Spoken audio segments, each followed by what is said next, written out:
珍妮想不明白，丈夫为什么忽然要把儿子带出去，即便儿子已经病入膏肓，可是她依旧将化疗看作是儿子最后的救命稻草。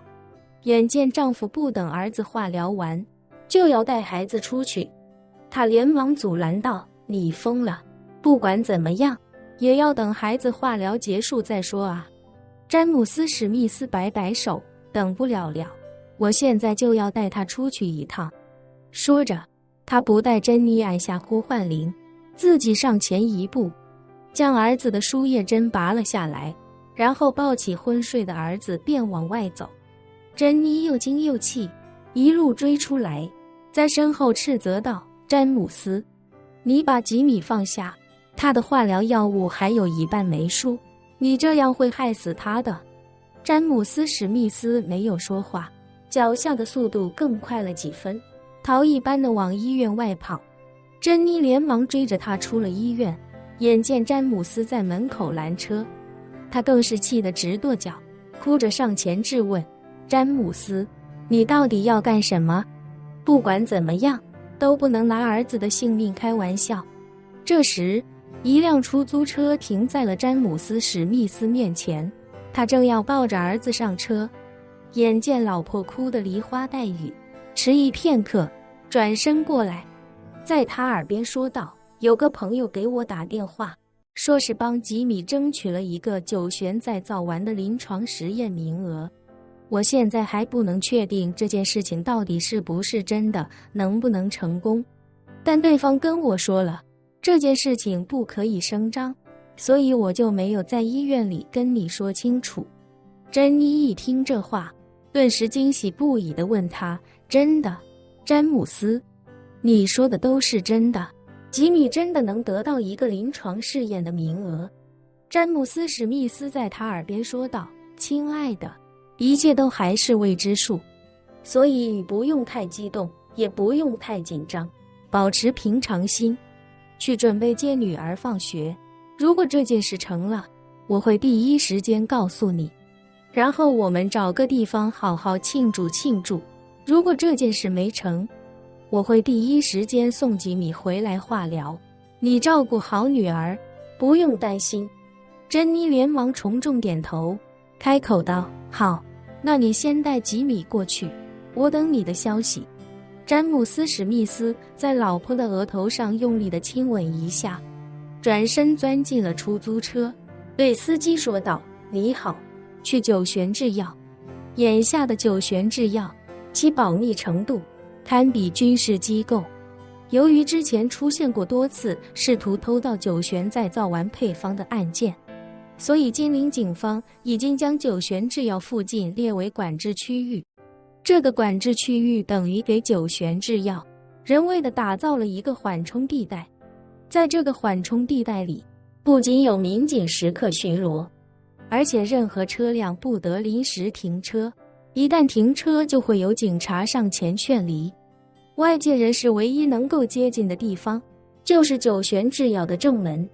在这里，所有访客都要出示证件进行登记，而且还要9旋制药内部对接的员工出来接人，才可以将人带进去。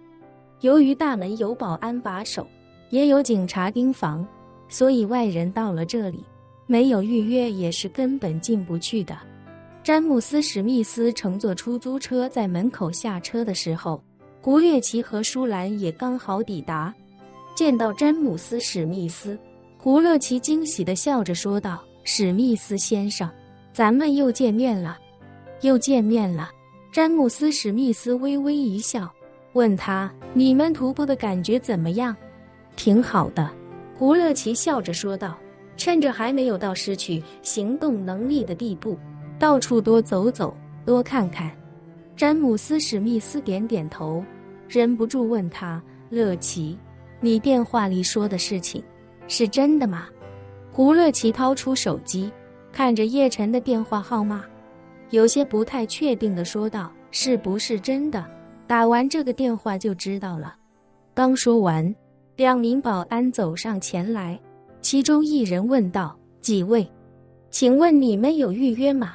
如果没有预约的话，我们这里是不能长时间停留的，还请你们退到警戒线外。胡乐奇道：请稍等一下，我打个电话，朋友跟你们魏总约好了。保安有些惊讶，疑惑地开口道：跟魏总约的？好像不太可能吧，我们魏总最近这段时间已经不再见客了。最近这段时间，所有说是来见魏总的，基本都被劝离了。胡乐奇道：具体情况我也不清楚，能不能让我先打个电话？保安点点头道：打电话可以，但时间不能太长，因为我们这里也有规定。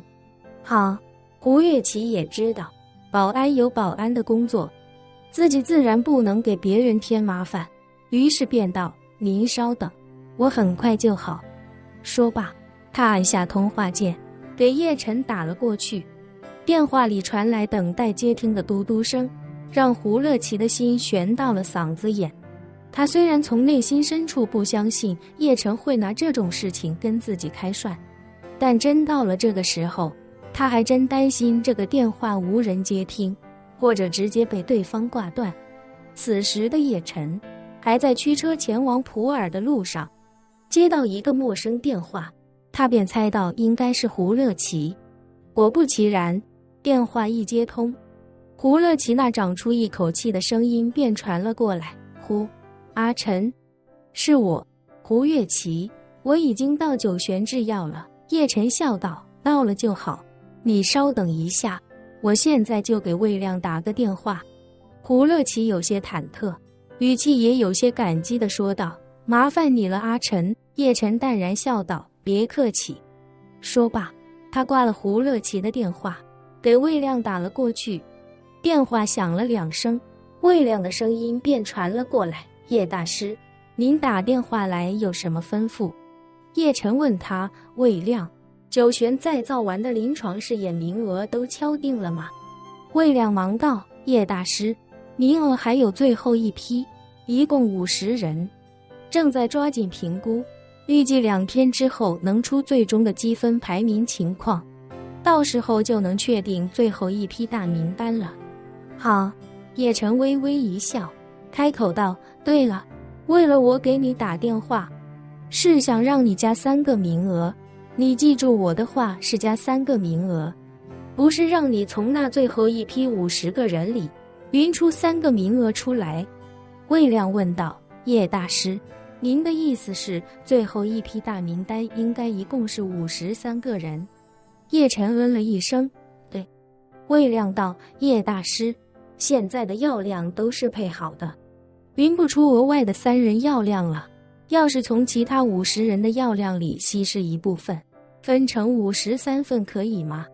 不用。叶晨随口道：你把他们3人收治之后，就先按照正常服药疗程给药，我这几天人在外地，过2天回去之后会把缺的药补给你。魏亮不假思索地说道：好的，叶大师。叶晨又道：对了，他们3个人现在就在九玄制药的门口，你亲自去接一下吧。有一个人叫胡乐奇，另一个人叫舒兰，第3个还是你的老熟人，美国 FDA 那个詹姆斯·史密斯。